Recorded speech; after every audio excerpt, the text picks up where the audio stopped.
Hello everyone, it's me, Christina, aka His Little Sparrow, and I wanted to come on and give you guys just one of my many, many testimonies. Um, and it's a testimony about the first time I really heard God speak to me and how it saved my life. Before I get started, I just want to give a shout out to all you guys. I love reading your comments. You're so sweet and so kind. And I love all my brothers and sisters out there. I love when you tell me where you're from. And I love when you guys tell me, like, kind of what you're going through or how you could. I warned y'all that I lose words sometimes. How you guys can basically understand, like, what I'm talking about. I love reading you guys' comments, and it means so much to me. I love when you guys, like my videos. I'm never going to come on here and ask you to do that, but it makes my day. Let me just say that when I come on here and I check my video that I posted the other night about my dad, and I saw all those kind, supportive comments, it made my day. It really made my day. And so I just want to start off by telling you guys how appreciative I am of you guys taking the time to come in and watch my video and to take the time to comment. And like, it's so. What oh, I gotta sneeze. I'm so sorry. I did not have a chance to pause it. Oh, I have allergies and they're acting up today. So if I have to pause it real quick while I sneeze, like now, hold on. Okay, there. Hopefully we got everything back together.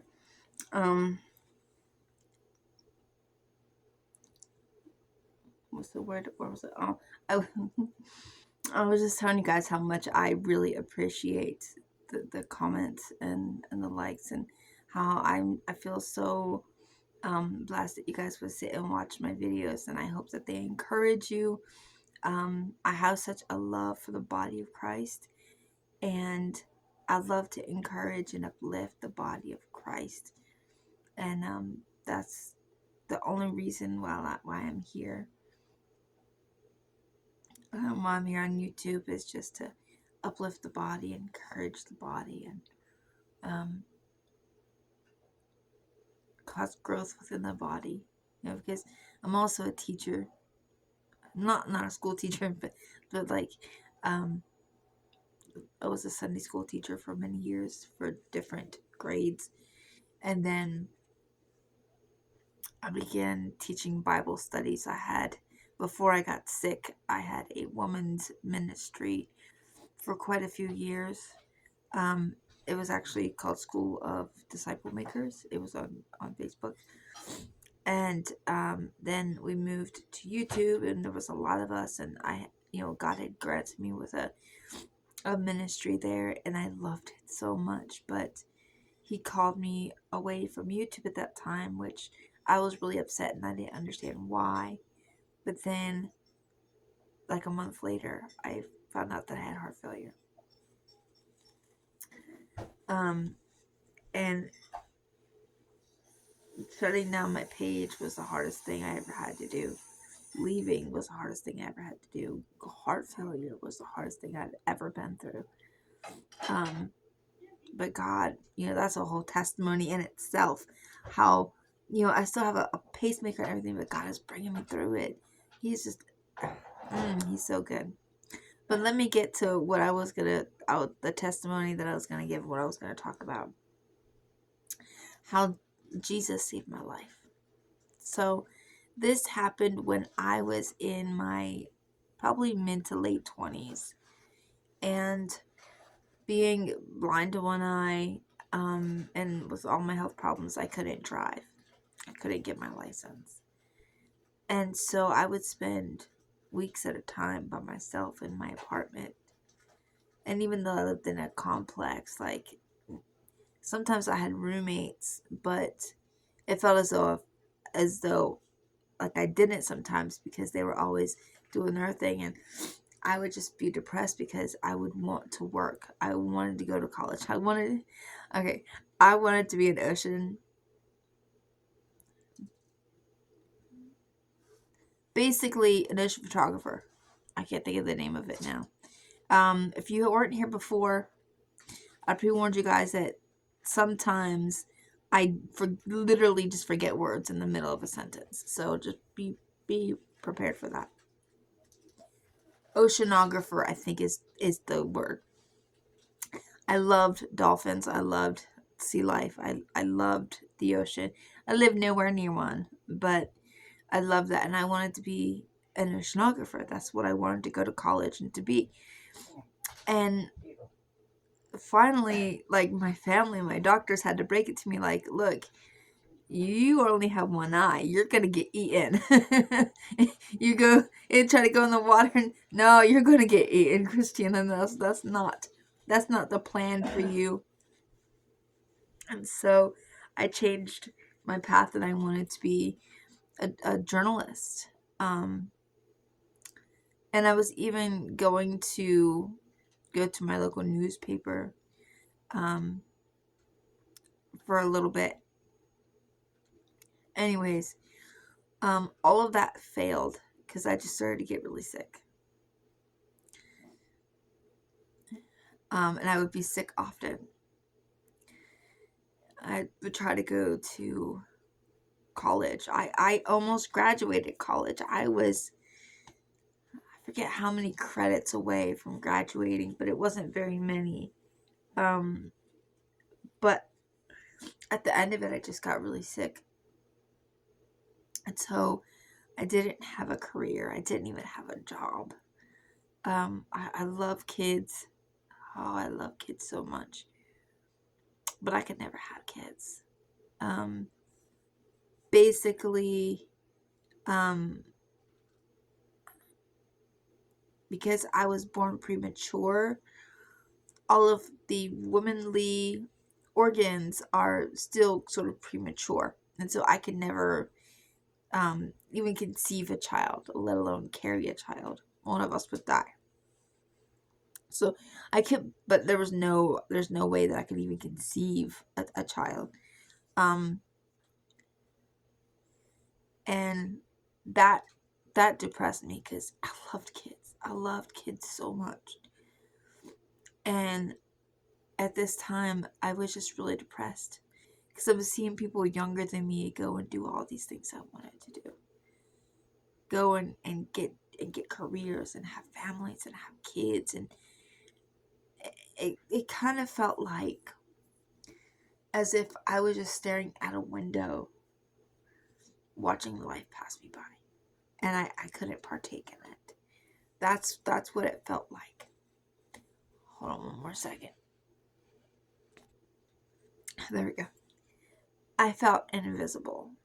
I felt unseen, unheard, unloved, unwanted. I began to feel as though I was just a burden, because that's how sometimes, I don't think people meant to make me feel that way, but that's how sometimes people made me feel. Like, somebody's got to take Christina grocery shopping. Somebody's got to take Christina to the doctors. You know, oh, I did it last time.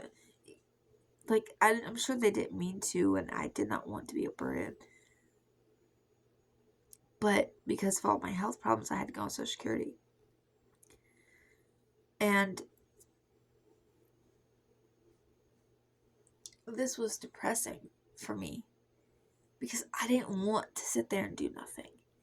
I had dreams and visions. I had plans for my life, things that I wanted to go and do, and I was so depressed When I found out I couldn't even have a family, I couldn't even have kids. At that time, I had offers, but I wasn't dating anybody because I just, I wasn't interested. And then finally, I met this guy, and we dated for about 3 years. But he did not want to get married. He was a good guy, did not want to get married. And I was hanging out with friends that had their own families, had their own things going for them. And so this made me really depressed. Really depressed. And I was smoking even more, and I was drinking even more. And at this time, actually a little bit previous to this time, and it was around the same time, I was um, a quote unquote psychic and a quote unquote witch. Um, I wasn't really into spells or anything like that, but I could read tarot. I could, because of my calling as a seer, as a prophet, I could read a deck of playing cards. I could just walk by somebody and just know something. And before God got to me, the devil got to me and started giving me this false identity of uh, what was the word that they used?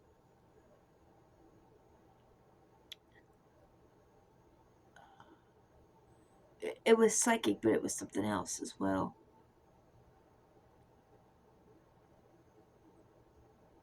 Um, and I started to form an identity around this stuff. I'll go into this is a whole full testimony in itself. How I got delivered from all that. But I was starting to kind of get my identity through that stuff. But even though I felt good that I felt like I could, see things that nobody else could see, I felt like I knew things that nobody else knew. And I was a Christian at this time. I wasn't really a Christian. I went to church with my mom. I did not have a walk with God myself. If you didn't know, you could go to church every day of your life and not be saved. And so I was depressed. I was so sad, and I was so depressed, and I felt like my life had no value. I felt like there was no meaning to my life. All I did was cause people inconvenience people. And I was just like, I just wanna end it all. I just want to shut out the lights, if you know what I mean. It hurt to be alive sometimes. I hated myself. I mean, I can't emphasize that word enough. I hated myself. I would just look in the mirror and pick myself apart. Because I had, at that time, I had no identity. I had nothing that I could cling to. I felt worthless and useless. And that's all that I felt. That's kind of all I was hearing.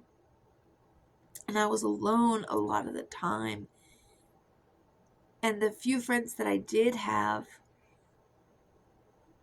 I didn't see very often because they had their own lives. They had their own families, they had their own lives. And I just did not want to be here anymore. I just did not want to be here anymore.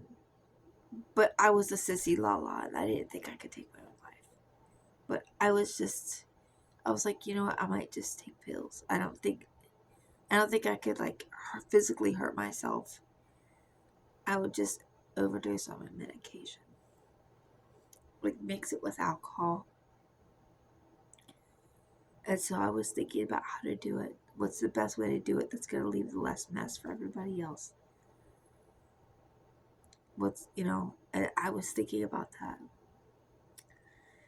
And I remember this day very vividly. I was in my living room sitting on the floor watching TV. And I was watching Antique Roadshow. And this guy had brought in this vase. And I was just watching it, and all of a sudden I hear this voice that says, "What do you think that vase is worth?" And I'm thinking I must be going crazy because I'm hearing voices. And I was like, I don't know. And then as the guy was talking to the other guy that was appraising his vase, I heard the voice again say, "How do you think something gets its value? Where does something get its value from?" And I grew up around cars with with my dad and my brother and stuff. I grew up around mechanics and cars and stuff. So I said maybe the Kelly Blue Book. I thought there was like a Kelly Blue Book for everything. I mean, I don't know, there might be, but and I heard this calm voice. I heard him say, "That vase, somebody may walk past it and say that's a piece of junk and not pay nothing for it. But somebody else, that might have been their grandma's vase, and it's a family heirloom, and they're willing to sell everything they have and to buy it." And he was quiet for a little bit. He said, so if things get their value by what somebody is willing to pay for it, then Christina, how much are you worth?" And I just broke down. I said, I'm worthless. I'm worthless. I'm worthless to nobody. I'm not good for anybody. And if you love me, you would just remove me. Because I knew that it was God at this time, by this time. And he said, "Christina, if you are giving your worth by what somebody's willing to pay for you, I paid my blood for you. I paid my life for you. Do you know what that makes you?" And I couldn't even speak at this time. And he said, "Christina, that makes you priceless. You are priceless. Nobody can put a price on you because I died for you, that you could have eternal life and live with me. It doesn't matter who wants you because I want you." That's what he said to me. "I want you. You are mine. You belong to me. I paid my life for you. I see value in you. There's value in your life. You just can't see it yet, but I promise you," he said, "I promise you one day I will use you. And you will be precious to the people's eyes.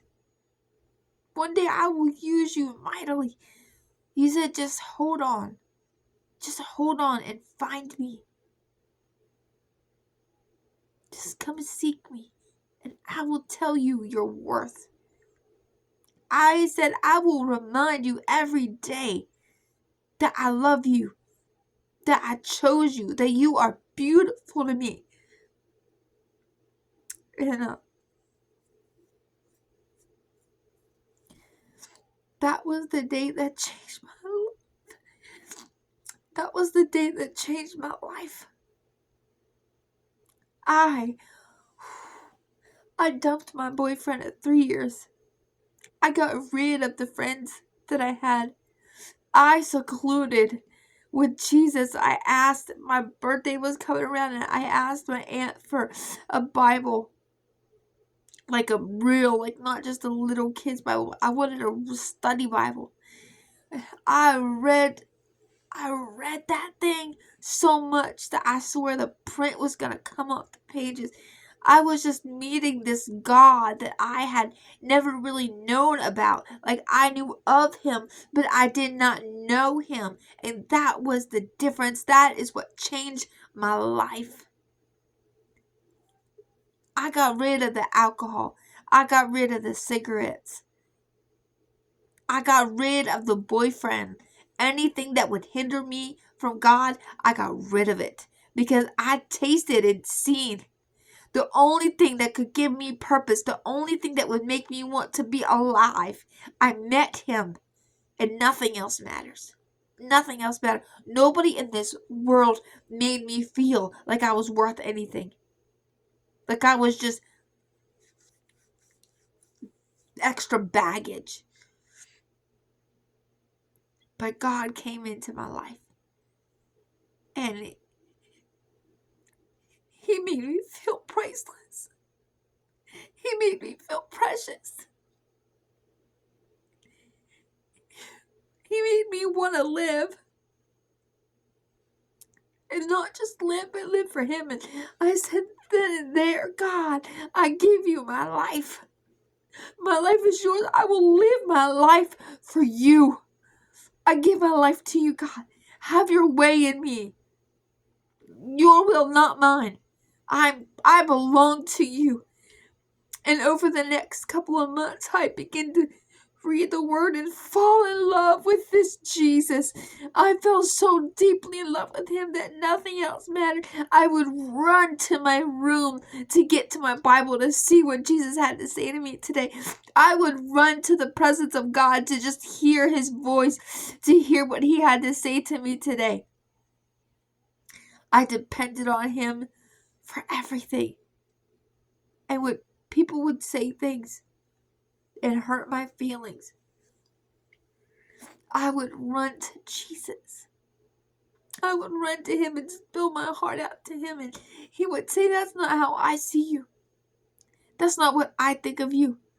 I see you in ways that nobody else can see you.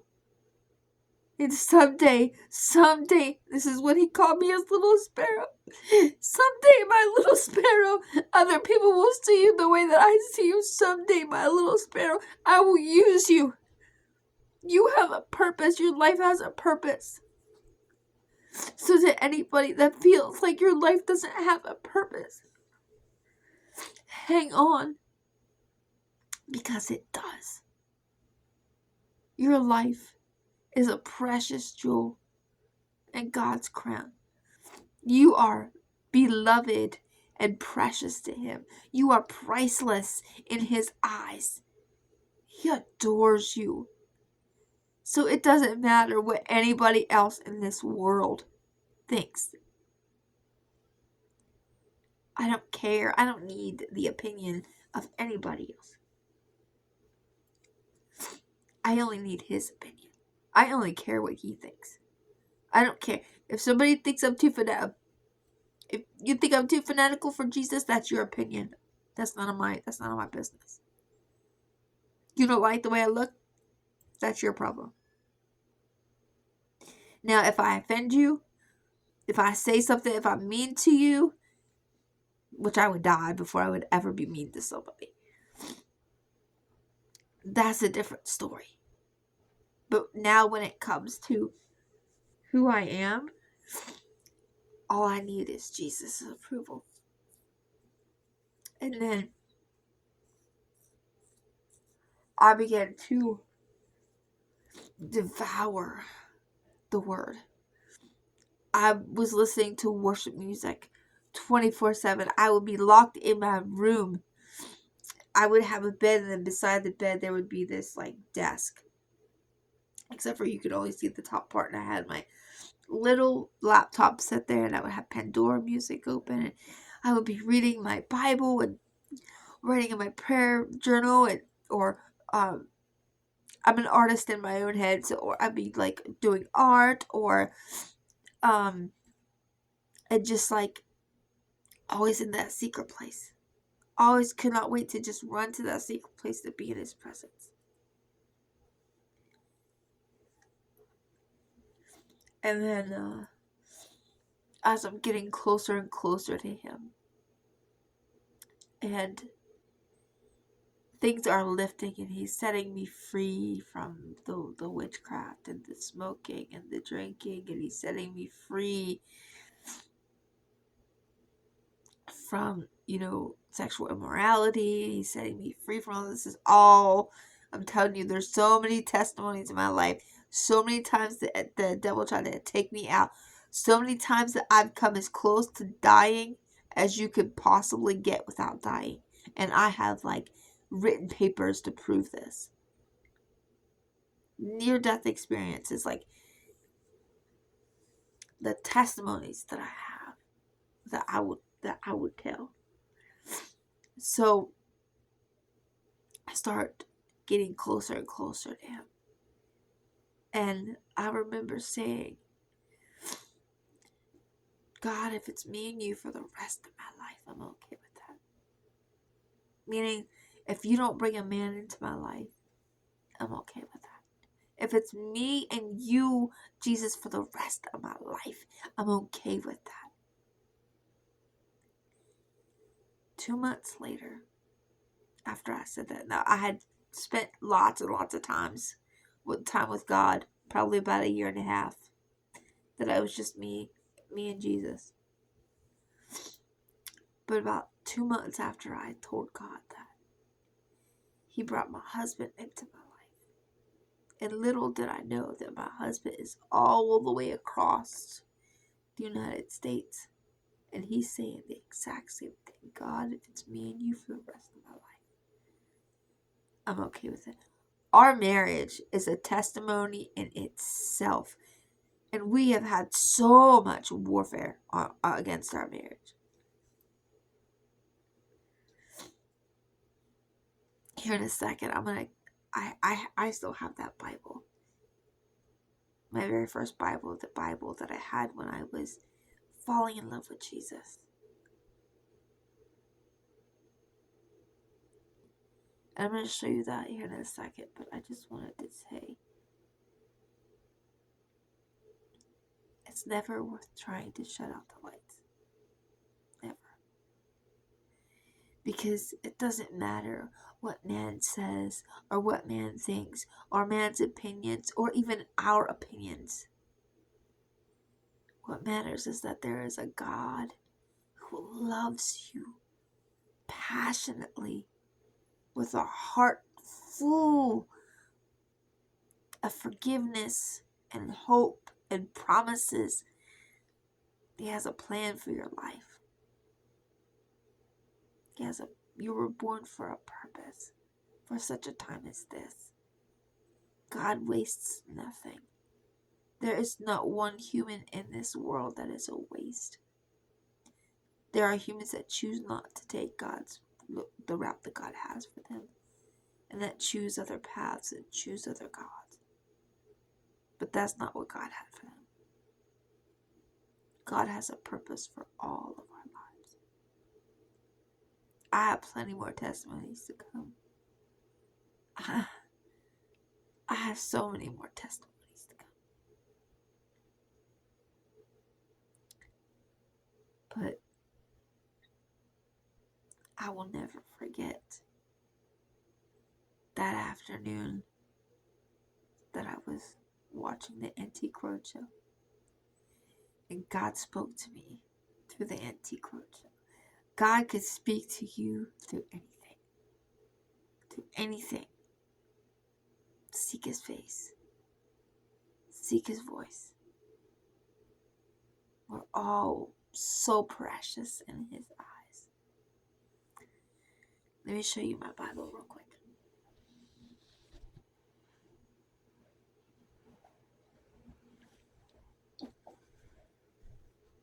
It's right over here. I keep it near me all the time.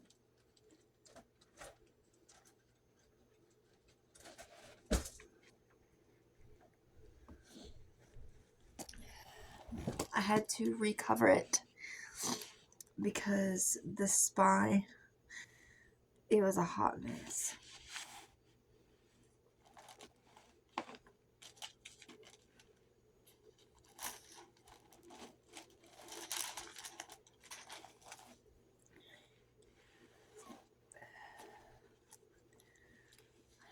God's ministry.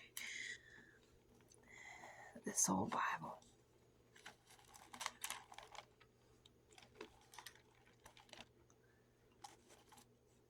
Back then,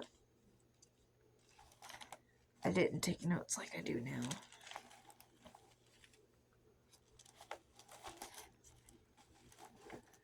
But I go back through this Bible and I like to read some of the notes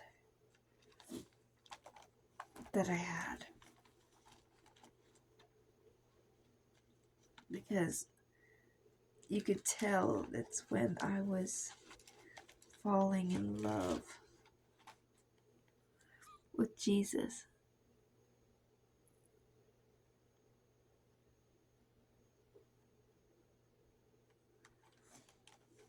I remember just telling him that he is high and lifted up.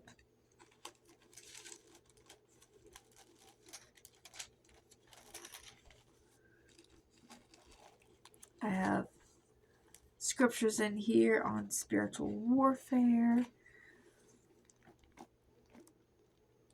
This Bible is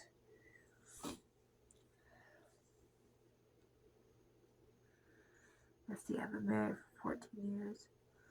So this Bible is about 15 years old. It was my very first serious Bible. And it was a combination of that conversation with Jesus and this old Bible that turned my life around. And because of this, I got to have a ministry, back in the day when I was on my old YouTube channel. I got to teach women because I had a school of disciple makers. God used me to reach the heart of a witch. God used me in so many ways that I just think, God, I don't deserve to be used by you. But he has it for all of us. There's no one saint that is better than another. There's no one Christian brother or sister that is better than the other. We all have our struggles. But what we are capable of in God's hands, I would be here for hours if I were to tell you all the testimonies, all the times that I've almost died, that I did seize up and turn blue, and I wasn't breathing. The times that they told my parents that I wasn't going to make it. Brothers and sisters, this world may tell us who we are or what we can do or what we're capable of, but this world didn't make us. God made us. He's our creator. And there's no opinion in this world that I want more than the opinion of my creator. Everything else is a moot point. Everything else is a moot point. I take things with a grain of rice. If somebody comes up to me and says, Sister Christina, I feel like you're not doing this right, of course I'm going to take it to the Lord. I always want to be humble. Of course I'm going to take it to the Lord and say, fix me wherever I need fixed. Change me wherever I need changed. I'm quick to repent, not because of me, but because of him. It's not, I am not, me without Jesus, nobody wants that. I don't want that. But because of Jesus, but because of all the hardships, I wish I had the time to sit here and just tell you guys all of the hardships that me and my husband have been through. It's worth it. It's worth it just to spend time with him down here on earth, let alone in heaven. Like, just wow, what a mighty God we serve. What a mighty God we serve. So, I know this is another long video. Oh wow, this is a super long video. I'll just end it with this. You have a purpose and a plan for your life. God, if He chose to put you on this earth, it's for a reason. Don't ever feel